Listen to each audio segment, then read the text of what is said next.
온가족 예배를 드리면 늘 긴장이 됩니다. 설교를 어떻게 해야 되나, 이게 참 고민이 많이 되죠. 길게 할 수도 없고 짧게 할 수도 없고 어렵게 할 수도 없고 쉽게 할 수도 없고 늘 오리무중인 것 같습니다. 그래서 하나님의 은혜를 가지고 함께 말씀을 나눠보려고 하는데요. 제가 옛날에 미술치료를 배울 때 미술치료 중간에 어떤 실습이 있냐면 신문지를 나눠줍니다. 그럼 이 신문지를 가지고 이제 먹물도 또 하나 나눠주는데요. 이 먹물을 통해서 자기가 표현하고 싶은 것을 표현해 보는 게 있습니다. 그래서 이제 그림을 그리든지 아무튼 이런 작업이 있는데, 이제 많은 사람들이 이제 미술치료 과정에서 이 신문지를 다 찢습니다. 찢고 붓처럼 만들어서 이렇게 하는 사람이 있고, 또 하나씩 찢어서 이렇게 이어가지고 어떤 먹물을 통해서 찍어내는 작업을 하는 사람도 있는데, 어떤 사람은 먹물을 잔뜩 묻혀가지고 이렇게 뿌리는 사람이 있습니다. 자, 여러분, 먹물을 뿌리는 것은 어떤 의미가 있을까요? 신문지를 이렇게 먹물을 줘서 이렇게 탁 뿌리면, 저는 그거에 아무런 행동도 아니라고 생각을 했는데, 미술치료 선생님이 딱 한마디 하셨습니다. 이렇게 먹물을 쫙 뿌리는 것은 공격성이 있다는 것입니다.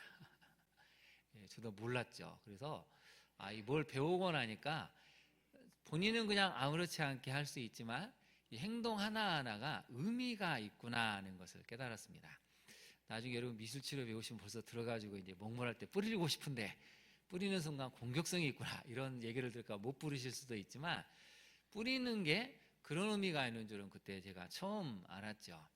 그래서 오늘 뿌리다라는 단어를 먼저 한번 생각을 해보려고 하는데요. 화면을 한번 잠깐 보실까요?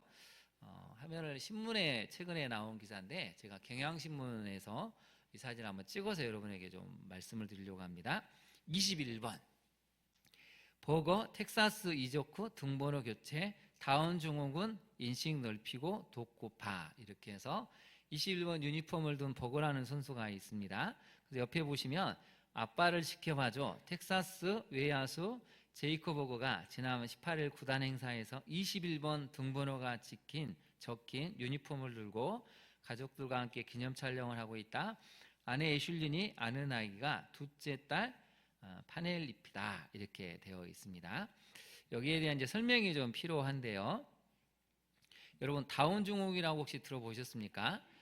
이 둘째 딸은 퍼넬리티는 다운 증후군을 안고 태어났습니다. 다운 증후군은 21번 3염색체 증후군이라고도 불립니다.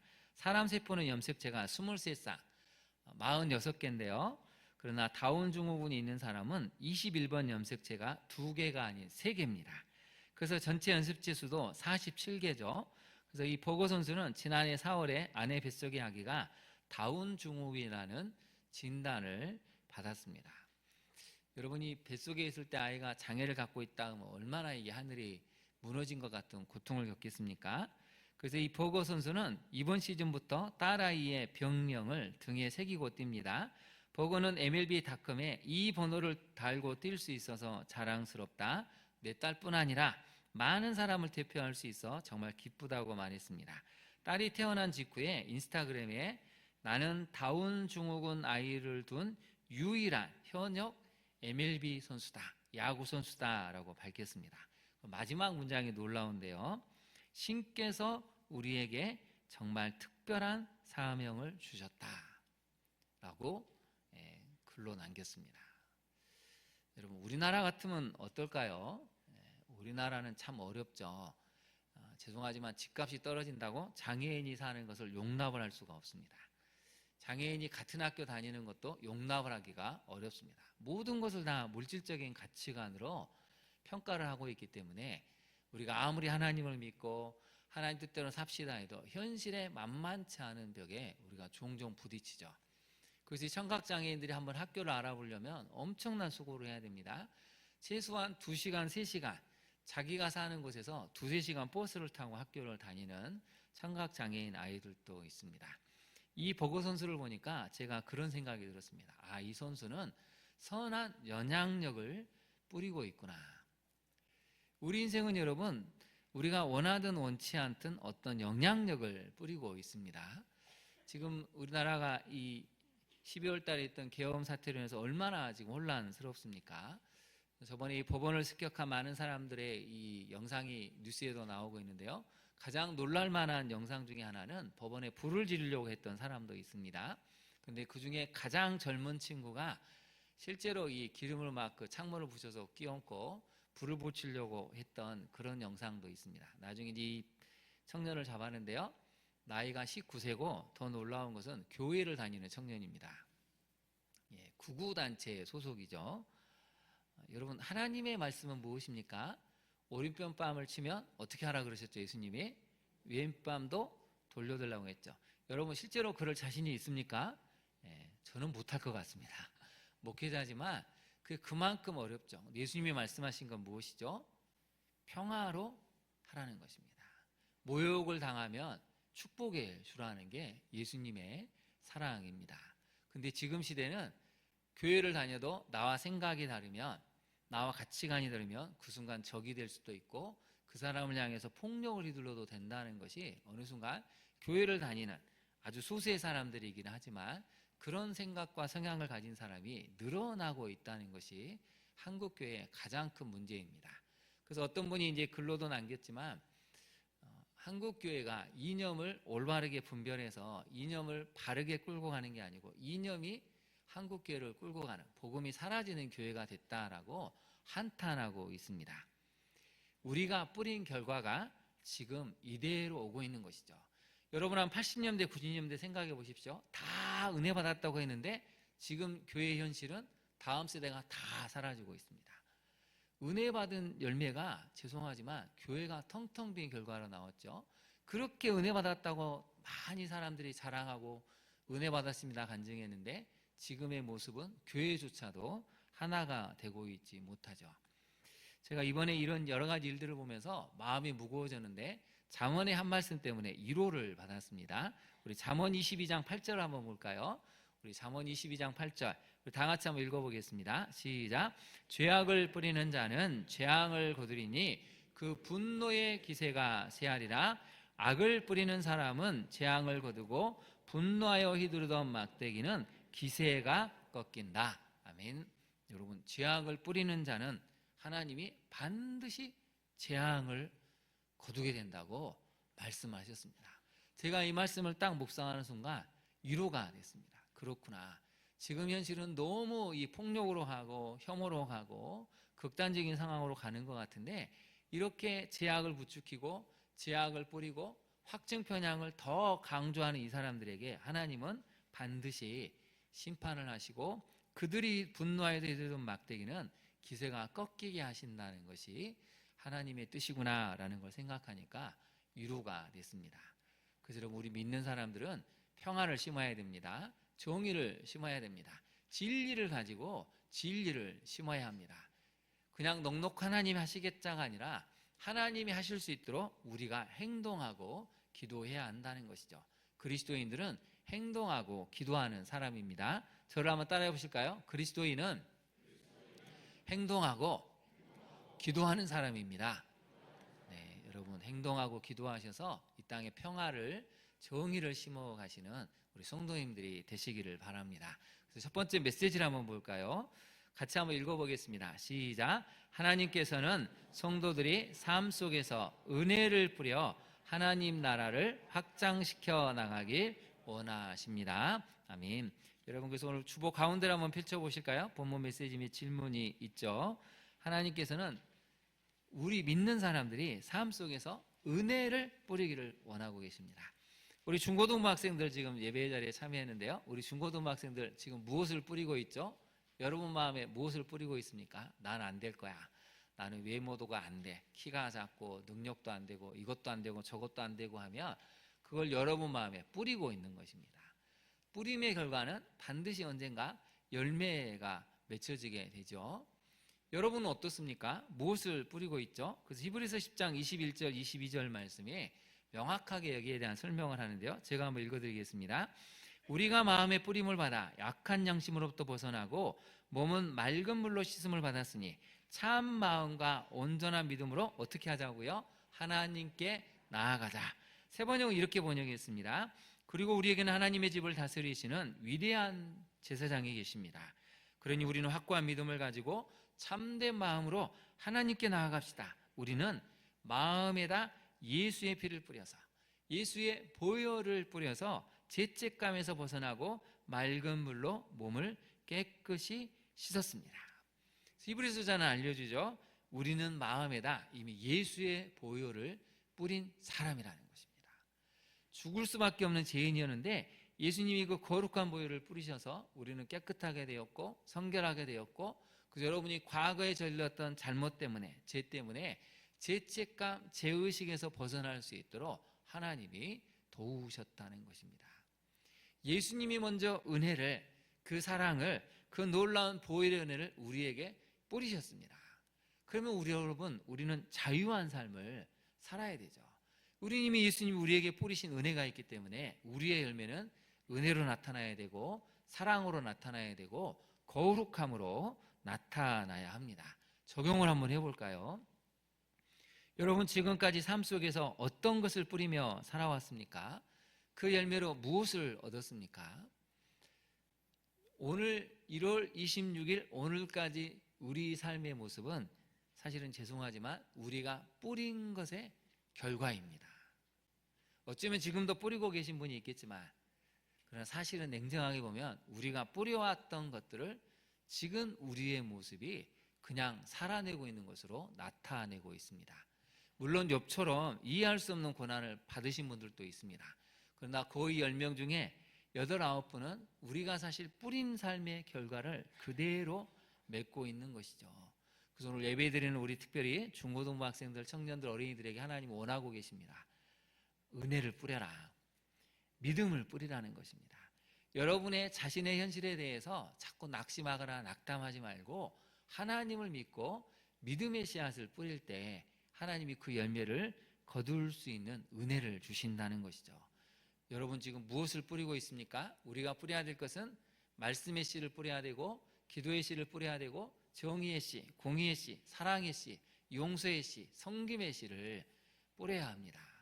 그걸 뿌리지 못해서 한국 사회가 이렇게 절망적인 사회가 되어버렸습니다. 이제는 생각이 다르면 대화조차도 어렵고 등지고 살아가는 시대가 되어버렸죠.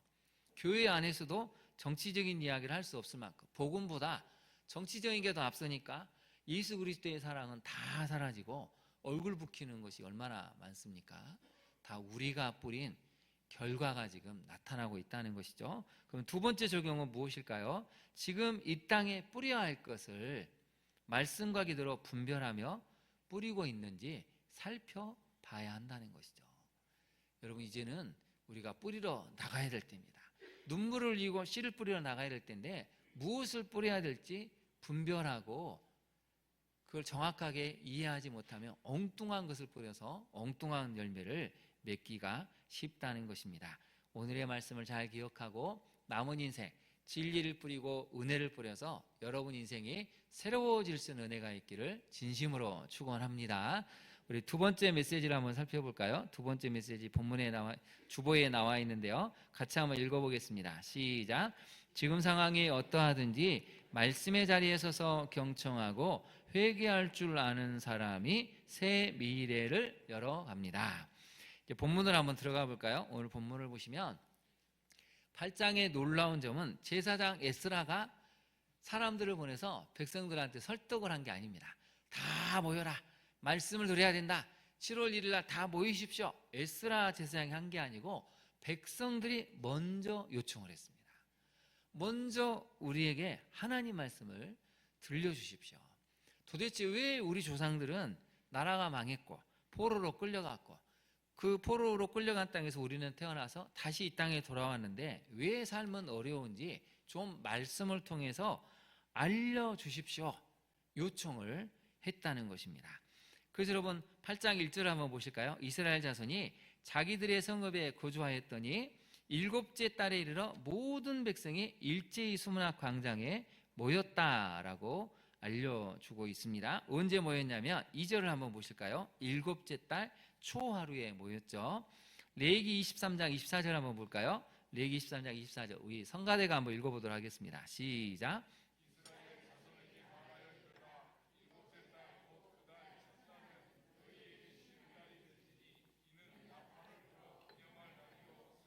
우리 그 밑을 다 같이 읽어볼까요? 너는 이스라엘 자손에게 다음과 같이 일러라. 일곱째 달 그 달 초하루를 쉬는 날로 삼아야 한다. 나팔을 불어 기념일임을 알리고 거룩한 모임을 열어야 한다. 아멘. 이제 곧 있으면 설날이 다가오죠. 이스라엘 백성들에게도 7월 초하루는 원래 새해가 시작되는 첫날입니다.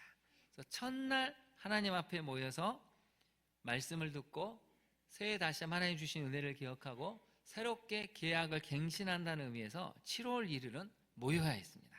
그래서 여기서 분명히 나오지 않습니까? 나팔을 불어라.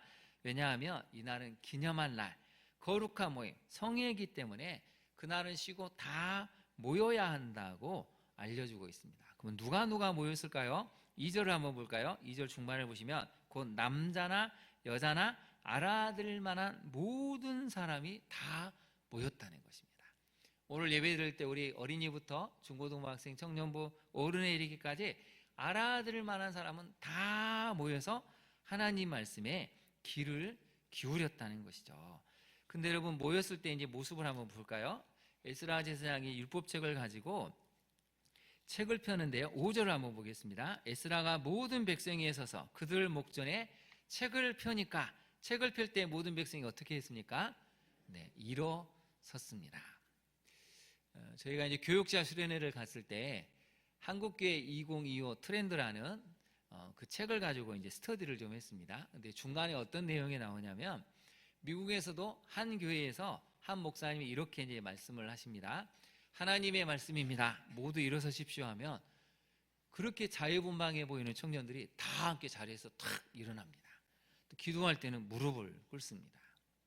이게 무엇을 이야기하냐면 한마디로 말하면 영적인 온도를 높이는 것입니다. 자, 한번 우리 찬양대가 답을 한번 해볼까요? 여러분의 영적인 온도는 높아지고 있습니까? 낮아지고 있습니까? 네, 배운 것이 있어서 대답을 잘하고 있죠. 자, 우리 성도님들 한번 답해 보실까요? 여러분의 영적 온도는 높아지고 있습니까? 제자리입니까? 낮아지고 있습니까? 네, 영적 온도는 높아져야 정상입니다. 여러분 거기다 한번 메모해 보실까요? 모든 백성이 일어서니라에다가 영적 온도를 높이자. 영적 온도를 높여야 됩니다. 두 번째는 날것의 영성이라고 써보실까요? 야성입니다. 야성. 여러분 인간은 영적인 존재이기 때문에 아무리 세상적으로 화려한 걸 쫓아가도 마음이 공허합니다. 갈증이 있죠. 근데 교회 오면 그 영적인 것이 채워지는데 화려한 어떤 것보다 정말 말씀을 사모하고 말씀을 갈망하고 말씀에 대한 그 간절함이 있는 그런 예배를 사모한다는 것이죠. 그래서 백성들이 어떻게 했습니까? 일어섰죠. 우리도 한번 실습을 해볼까요?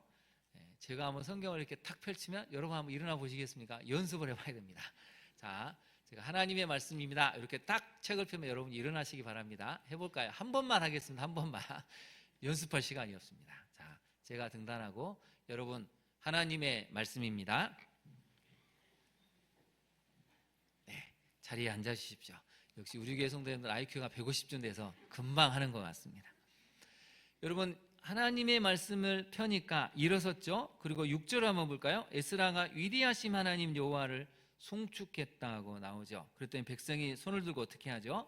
아멘, 아멘 응답하고 또 몸을 굽혀서 얼굴을 땅에 대고 여호와께 경배했습니다. 그래서 여호와를 송축했을 때 손을 들고 아멘 아멘 했죠. 이것도 실습을 해볼까요? 여기까지만 해보겠습니다. 제가 하나님은 위대하십니다 하면 여러분 어떻게 해야 된다고요? 네, 두 손을 들고 아멘 아멘 해야 됩니다. 이게 에스라 시대 때 일어났던 일입니다. 한번 해보겠습니다. 하나님은 위대하십니다. 네, 이렇게 밋밋합니다. 이렇게 아멘, 아멘 손을 두 번 해야 됩니다. 다시 한번 하나님은 위대하십니다. 네, 이렇게 이스라엘 백성들이 하나님을 송축했다는 것이죠. 근데 여러분 사실은 이렇게 하기가 어렵습니다. 왜 그러냐면 1절로 가보실까요? 1절로 가보시면 이스라엘 자손이 자기들의 성읍에 거주했다고 나와 있죠. 이스라엘 백성들이 사는 성읍은 여러분 우리가 지금 사는 성읍과 비교가 안 됩니다. 막상 포로에서 1500km 정도 떨어진 거리로 와서 막상 와보니까 성전은 사라졌죠. 성전을 다시 지었습니다. 그 다음에 성벽도 다시 허물어졌던 성벽을 지었는데 여전히 고달픕니다. 가난의 허덕이죠. 먹을 것이 없어서 힘들죠. 남아있는 사람들 간에 보이지 않는 갈등이 있죠. 언제 외적이 침입할지 몰라서 위태위태합니다. 심지어는 그렇게 고향을 그리워해서 돌아왔던 사람들 간에 또 싸움이 일어나고 또 배교하는 사람도 일어납니다. 이런 총체적인 위기 앞에서 어떻게 해야 됐을까요? 그래서 여러분 1절에 나오는 자기들의 성읍에 거주했다라는 단어는 놀라운 이야기입니다. 객관적으로는 하나님을 찬양할 수가 없습니다. 6절을 다시 한번 볼까요? 에스라가 위대하신 하나님 여호와를 송축했다고 했죠. 거기다 밑줄을 그어보실까요? 위대하신 하나님 여호와를 송축하니. 네모를 쳐보시죠. 위대하신 하나님 여호와. 여러분 조금 생각하고 이성을 갖고 있으면 동의할 수가 없습니다. 아니 무슨 하나님이 이렇게 무기력하냐고, 이렇게 힘이 없을 수가 있냐고, 어떻게 하나님 살아계시다고 하면서 우리에게 아무것도 해주시는 것이 없냐고, 이런 하나님 믿을 수 없다고 하는 게 지극히 정상일 정도로 여러분 객관적인 상황은 너무 열악합니다. 너무나 다 무너져서 도저히 위대하신 하나님을 송축할 수 없을 만큼 지금 힘이 든 현실이었다는 것이죠. 근데 오늘 에스라는 뭐라고 얘기하죠? 위대하신 하나님 여호와를 송축했고 백성들도 아멘, 아멘 하고 외쳤다는 것입니다. 믿음은 눈에 보이는 것으로 측정하는 것이 아니고 우리 마음에서부터 우러나오는 것이 믿음이라는 것으로 성경은 알려주고 있습니다. 그럼 이렇게 말씀을 선포했을 때 백성들에게 무슨 일이 일어났을까요?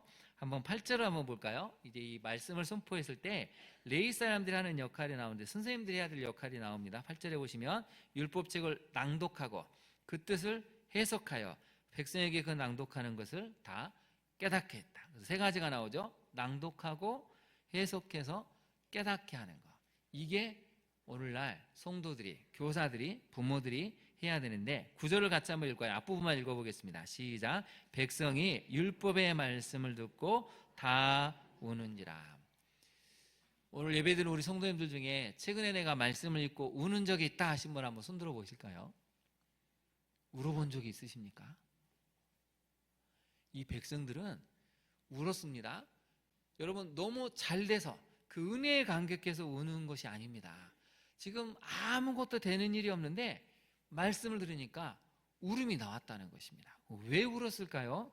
에스라 이제 9장으로 가봐야 되는데 에스라 9장 7절, 8절, 9절 말씀을 한번 살펴보겠습니다. 화면을 한번 띄워주실까요? 우리 조상들의 때로부터 오늘까지 우리의 죄가 심함에 우리의 죄악으로 말미암아 우리와 우리 왕들과 우리 지상들을 여러 나라 왕들의 손에 넘기사 칼에 죽으며 사로잡히며 노략을 당하며 얼굴을 부끄럽게 하심이 오늘날과 같으니이다. 몇백 년 전에 조상들의 죄부터 지금 예배드리려고 말씀 드리려고 와 있는 이 오늘까지 죄는 너무 심해져서 얼굴을 들기가 어렵다는 것이죠. 부끄러워서. 그 결과가 무엇입니까? 칼에 죽고 사로잡히고 노략을 당했습니다. 8절을 같이 한번 읽어볼까요? 시작. 이제 우리 하나님 여호와께서 우리에게 잠시 동안 은혜를 베푸사 얼마를 남겨두어 피하게 하신 우리를 그 거룩한 추소에 박힌 목과 같게 하시고 우리 하나님이 우리 눈을 밝히사 우리가 종 노릇하는 중에서 조금 소생하게 하셨나이다. 잠시 동안은 80년을 이야기합니다. 포로로 돌아온 때로부터 에스라가 지금 있는 이 시간까지 약 80년의 시간 동안 은혜를 베푸셔서 소수를 남겨두셨는데 그 소수를 거룩한 추소에 박힌 못처럼 하나님 우리를 소중하게 여기셨다는 것이죠. 그래서 우리가 조금 소생하게 됐다는 것입니다. 많이 소생된 것도 아니고 조금 소생되었지만 이 조금 소생된 걸 가지고 그래도 우리는 은혜를 경험하고 있습니다 라고 알려주고 있죠. 여러분 우리는 구해야 됩니다. 조금이 아니고 많이 풍성하게. 우리 예수님이 오신 이유도 풍성한 삶을 약속하셨죠. 그래서 우리 하나님은 주실 때 그냥 주시는 게 아니고 누르고 흔들어 차고 넘치도록 주시는 하나님이십니다. 그래서 에스라는 9장 9절에서 이렇게 얘기하는데요. 같이 한번 읽어볼까요? 시작. 우리가 비록 노예가 되었사오나 우리 하나님이 우리를 그 종살이하는 중에 버려두지 아니하시고 바사왕들 앞에서 우리가 불쌍히 여김을 입고 소생하여 우리 하나님의 성전을 세우게 하시며 그 무너진 것을 수리하게 하시며 유다와 예루살렘에서 우리에게 울타리를 주셨나이다. 아멘. 우리가 노예가 됐는데 하나님이 버려두지 않으셨다는 것입니다. 여러분 하나님은 우리를 버려두시는 분이 아닙니다. 이 문장은 우리에게 너무 은혜가 됩니다. 세상 사람은 다 나를 버려도 하나님은 나를 버리지 않으신 분이십니다. 우리 옆에 분에게 알려줄까요? 하나님은 당신을 버리지 않습니다라고 알려줄까요? 시작. 하나님은 당신을 버리지 않습니다. 네, 하나님은 우리 자녀들을 버리지 않고 여러분을 버리지 않습니다. 아예 네 마음대로 살아라, 망하든 죽든 이렇게 버려두는 분이 아니라는 것이죠. 그래서 에스라가 고백하지 않습니까? 불쌍히 여김을 받고 소생해서 어떻게 되죠? 소생한 다음에 할 일이 있죠. 세우게 하시고 수리하게 하시고 그리고 울타리를 주셨다는 것입니다. 그래서 여러분 살아야 됩니다. 여러분은 살아야 될 책임이 있습니다. 여러분이 살아나서 해야 될 일 있지 않습니까? 가정을 세워야죠. 무너진 이 대한민국을 다시 한번 그 무너진 가치관을 수리해야죠. 그게 하나님이 우리를 버려두지 아니하시고 살려두신 이유입니다. 무엇보다도 우리에게 울타리를 주셔서 살게 하신 하나님이라고 오늘 성경은 알려주고 있습니다. 적용을 한번 해볼까요? 여러분 지금 상황에 대해서 탓함과 원망으로 분노의 시간을 보내고 있지는 않습니까? 저도 목회하면서 많은 성도님들을 만나는데요, 정말 안타까운 건 뭐냐면 평생을 그 사람 때문에, 그 사건 때문에 원망하고 탓하느라 10년을, 20년을, 30년을 보내는 사람들도 있습니다. 남아있는 게 뭘까요? 탓하고 원망하느라 본인도 무너지고 자녀도 무너지고 삶이 무너졌습니다. 물론 초창기에는 탓할 수 있죠. 원망할 수 있습니다. 하나님께 항의할 수 있습니다. 분노의 시간을 보낼 수 있죠. 근데 여러분 시간이 지나면 하나님이 나를 회복시키시는구나, 하나님이 나에게 새로운 인생을 주시는구나를 깨닫는다면 이제 바꿔야 됩니다. 탓함과 원망이 아니라 하나님이 하실 일을 기억하고 또 내가 잘못한 것은 회개하고 다시 시작할 때 하나님이 우리 인생에 놀라운 일을 주신다는 것이죠. 그래서 여러분 주신 은혜를 기억하고 회개 자리에 서서 다시 시작하고 있는지 우리 자신을 돌아봐야 합니다. 여러분 다시 시작하십시오.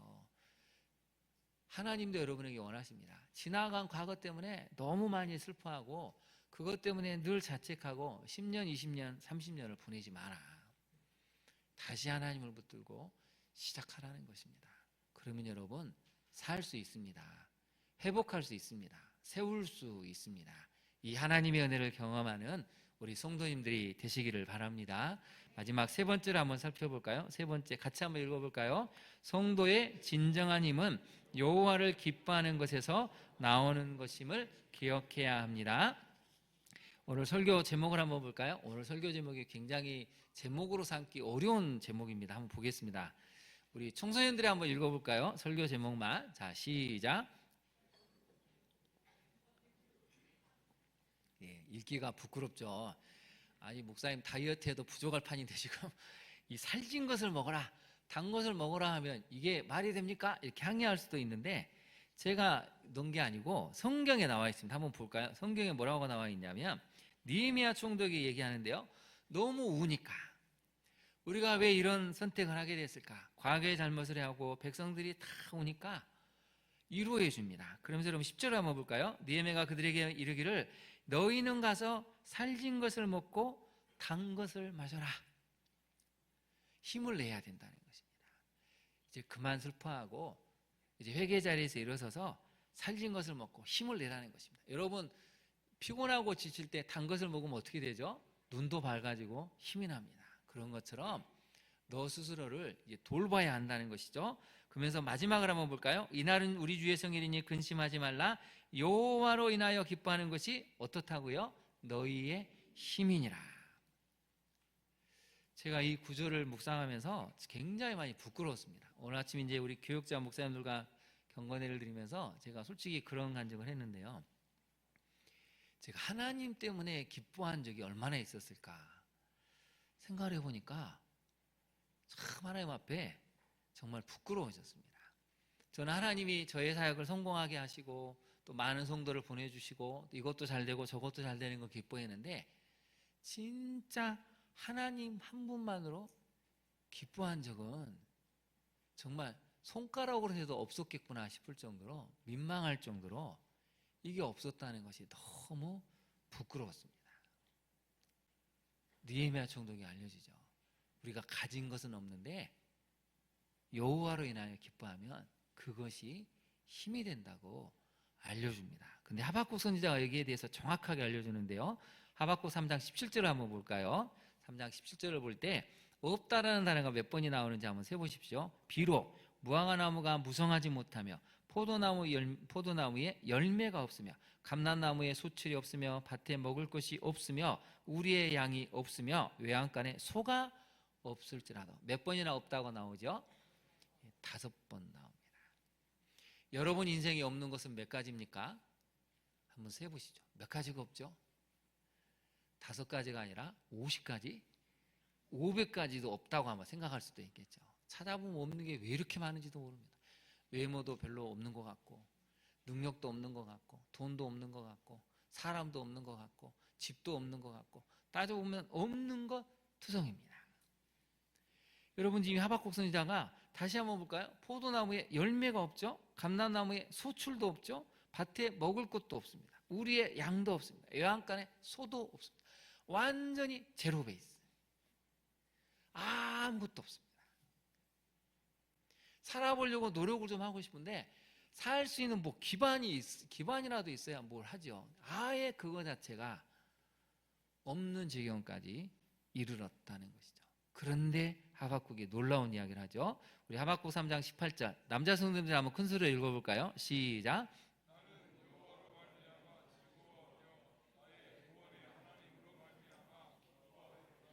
네, 여러분 없는데 없고 없는데 없을지라도 나는 다른 사람은 몰라도 나는 여호와로 말미암아 즐거워하고 내 구원의 하나님으로 말미암아 기뻐할 것이다.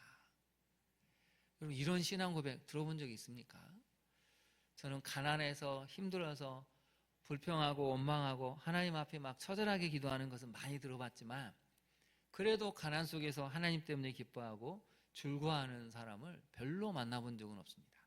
물론 놀랍게도 그렇게 사시는 분들도 있어서 저는 많이 은혜를 받기도 했습니다.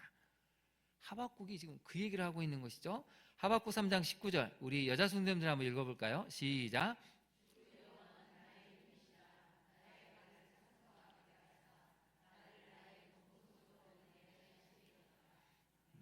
여러분의 고백이 이 고백입니까? 주 여호와는 나의 힘이시라. 한국교회가 언제부터 성도가 교회의 힘이 되어버렸습니다. 한국교회가 언제부터 물질이 교회의 힘이 되어버렸습니다.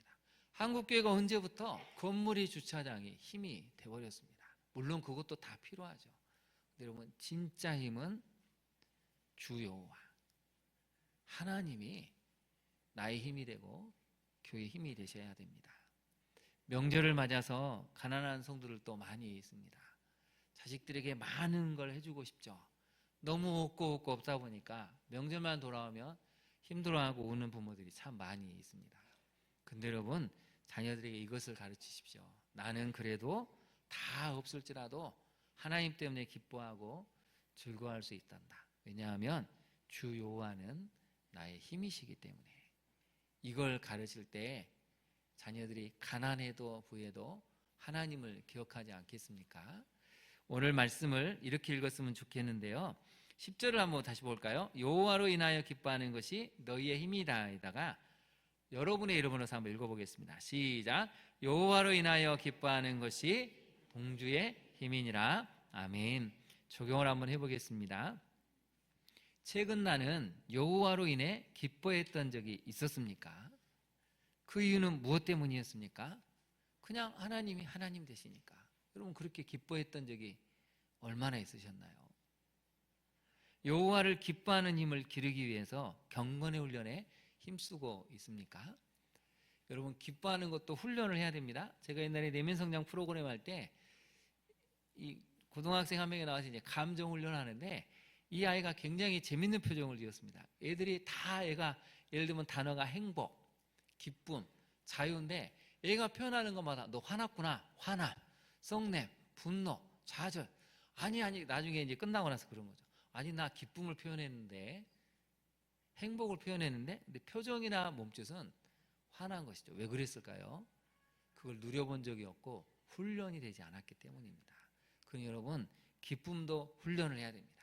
하나님은 나의 기쁨이 되신다, 이걸 자꾸 고백하면 그게 훈련이 되고 진짜 하나님이 나의 힘이 되시는 것이죠. 여러분, 한번 하나님이 나의 힘이 되신다 하는 그 표정을 한번 지어보시겠습니까? 진짜 하나님은 나의 힘이 되신다, 이 표정을 가지고 옆에 사람에게 한번 옆에 사람 바라보시죠. 어떻습니까? 진짜 하나님이 힘이 되신다는 그런 표정을 갖고 있습니까? 네. 하나님이 여러분의 힘이 되시고 여러분 인생을 책임져 주십니다. 이번 명절 하나님을 기억하고 오늘 설교 제목처럼 살진 것을 먹고 단 것을 먹어서 힘을 내셔서 많은 사람들에게 주의 사랑을 전할 수 있는 우리 성도님들 되시기를 진심으로 축원합니다. 우리 함께 기도하도록 하겠습니다. 오늘 주신 말씀을 생각하고 하나님, 삶 속에서 은혜를 뿌리게 하옵소서. 지금 상황이 어떠할지라도 말씀의 자리에 서서 경청하고 회개해서 새로운 미래를 열어가는 우리가 되게 하옵소서. 우리 자녀들에게 여호와를 기뻐하는 것이 진짜 힘이라는 것을, 돈이 많아도 물질이 많아도 권력이 많아도 이거보다 하나님을 기뻐하는 것이 힘이라는 것을 보여줘서 우리 자녀들이 평생 그 신앙으로 살 수 있게 해달라고 우리 시간 주님의 이름을 부른 다음에 같이 기도하도록 하겠습니다. 주여, 이 시간 간절히 간구합니다. 주님 힘들고 어려운 시절이지만 우리가 은혜를 뿌리기를 원합니다. 주님, 우리 교회가, 이 땅의 한국교회가 은혜 뿌리기를 원합니다. 그렇게 은혜 받았다고 했지만 결국 지금 이 땅의 현실은 분노와 다툼과 하나님 폭력이 난무한 이 시대가 되어버렸습니다. 생각에 따르면 교환해주조차도 은혜보다는 서로를 미워하고 증오하고 갈라서는 이 안타까운 현실을 보게 됩니다. 하나님, 우리의 남은 인생 은혜를 뿌리게 하옵소서. 말씀을, 기도를, 사랑을, 섬김과 용서를 뿌릴 수 있는 우리가 되게 하옵소서. 주님, 우리가 말씀의 자리에 서서 경청하기를 원합니다. 지금 내 삶의 결과이고 바로 나의 죄 때문임을 고백하고 주님, 다시 한번 일어서게 해달라고, 세우게 해달라고, 우리를 소생케 하시고 버리지 않으신 하나님이 다시 한번 우리 가정을 세우게 해주시기를, 그 은혜를 달라고 기도하기를 원합니다. 이 땅 대한민국을 다시 한번 일으켜 세워서 우리 다음 세대가 살아갈 땅만큼은 정의롭고 공의롭고 사랑과 용서와 간용이 넘쳐나는 그 땅에 살아갈 수 있도록 주여, 우리를 통해서 다시 한번 회복의 은혜를 주옵소서. 무엇보다도 여호와를 기뻐하는 힘을 갖기를 원합니다. 그동안 우리는 다른 것을 자랑했습니다. 건물을 자랑하고 성도수를 자랑하고 물질을 자랑하고 헌금을 자랑하는 이것에서 벗어나 오직 여호와를 기뻐하고 여호와만을 기뻐하는 것이 우리 교회의 힘이며 우리의 힘이며 우리 자녀의 힘인 것을 가르치게 하옵소서. 그 하나님을 기뻐하여 그 힘을 가지고 남은 인생 살아 풍성한 열매를 거두어 많은 사람들을 살려낼 수 있는 우리 모두가 되게 하여 주옵소서. 그렇게 하실 주님을 찬양하며 예수님 이름으로 기도합니다. 아멘.